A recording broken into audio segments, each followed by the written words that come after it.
दोस्तों पंजाब पुलिस का एक और कारनामा कि एक ऐसा वाक़या पेश आया जो कि बहुत ही ज़्यादा दिलखराश और अफसोसनाक वाक़या था कि एक जो ख़ातून थी वो अपनी 10 माह की बच्ची के साथ एक मेन हॉल में जा गिरी और उससे उनकी मौत वाक़या हो गई। ये वाक़या लाहौर में बाटी गेट के करीब पेश आया, लेकिन उसके बाद जो पंजाब पुलिस का रिएक्शन था वो बहुत ही ज़्यादा अफसोसनाक और काबिल मज़म्मत है कि उनके जो रवैये हैं वो जो है आम पब्लिक के साथ कितने ज़्यादा बुरे सलूक करते हैं। क्योंकि जो इस वाक़ये में उनके इस खातून के जो शौहर था उन्होंने पुलिस को इत्तला दी, रेस्क्यू अमले को इत्तला दी कि इस तरह से उनकी जो बेगम है और उनकी जो 10 माह की बेटी है वो गिर चुकी है एक मेन हॉल में। और उन्होंने जब इत्तला दी तो पुलिस ने उसी शख्स को गिरफ्तार कर लिया और वो जो है वो जेल उसको साथ जो 3 अफराद मजीद थे उनको भी हिरासत में लिया गया और हिरासत में रखने के बाद जो है वो उनको अब रिहा कर दिया गया है। लेकिन अफसोसनाक अमर यह है कि एक शख्स जिसके अपनी जो है वो अहलिया और उसकी एक 10 माह की बेटी जो है वो जाबक हो गई है, बजाय इसके साथ हमदर्दी की जाती और या उसकी दिलजोई की जाती, उसके लिए रेस्क्यू ऑपरेशन किया जाता और क्विक रिस्पॉन्स किया जाता, और उसकी बजाय उसी शख्स को उन्होंने पुलिस ने गिरफ्तार कर लिया। और गिरफ्तार करने की वजह यह बताई गई कि शायद इस शख्स ने ही जानबूझकर इस खातून को या उसकी अपनी बेटी को उन्होंने जानबूझकर इसने मेन हॉल में गिराया हो, ताकि जो है वो मुद्दा जो है पब्लिक डोमेन से निकलकर जो है हुकूमत पर डाला जा सके और ख़ुद को बचाया जा सके। लेकिन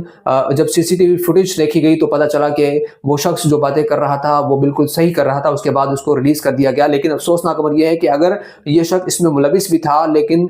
ये मौका इस तरह नहीं था कि आप उसको गिरफ्तार करते और उसके बाद उसको जेल ले जाया जाते जब तक कि आपके पास सबूत मौजूद नहीं है। जब तक आपके पास सबूत मौजूद नहीं है तो आप किस बेस पर जो है उसको हिरासत में ले सकते हैं, उसको मोरद इल्ज़ाम ठहरा सकते हैं, क्योंकि आपके पास कोई सबूत नहीं है। तो पंजाब पुलिस ने ये कारनामा कर दिया और एक शख्स जो कि परेशान है, जिसकी अपनी बेगम और उसकी 10 माह की बेटी जो है वो इस दुनिया फ़ानी से चली गई, और एक ऐसे वाक़ये में जो कि गफलत का बायस थी। जितने भी पंजाब के इदारे हैं उनकी गफलत की वजह से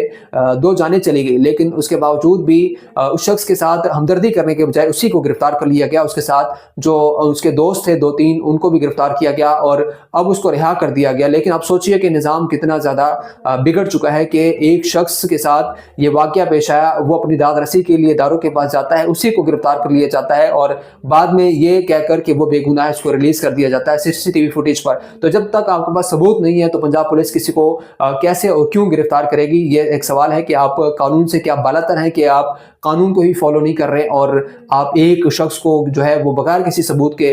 गिरफ्तार कर रहे हैं, जबकि आपके पास कोई सबूत मौजूद नहीं है कि इस वाक़ये में यह शख्स मुलविस है या नहीं है। तो अफसोसनाक खबर है, इसको नेशनल मीडिया ने तो हाईलाइट नहीं किया, लेकिन इस चीज़ को जो है वो हाईलाइट करना भी बनता है। पब्लिक डोमेन की बात है कि अगर कोई किसी शख्स के साथ जुल्म हो, किसी शख्स के साथ जो है वो ज़्यादती की जाए तो उसके लिए आवाज़ बुलंद करना बहुत ज़्यादा ज़रूरी है कि एक शख्स जो कि उसकी आवाज़ नहीं है उसकी आवाज़ बना जाए, उसकी आवाज़ बुलंद की जाए ताकि उसके साथ इंसाफ हो सके। तो क्या अब उन पुलिस एहलकारों को जिन्होंने इस शख्स को गिरफ्तार किया था, क्या उनको गिरफ्तार किया जाएगा? क्या उनको इंसाफ के कटहरे में लाया जाएगा? ये अहम सवाल है जो कि पंजाब पुलिस के लिए मैं छोड़कर जा रहा हूँ।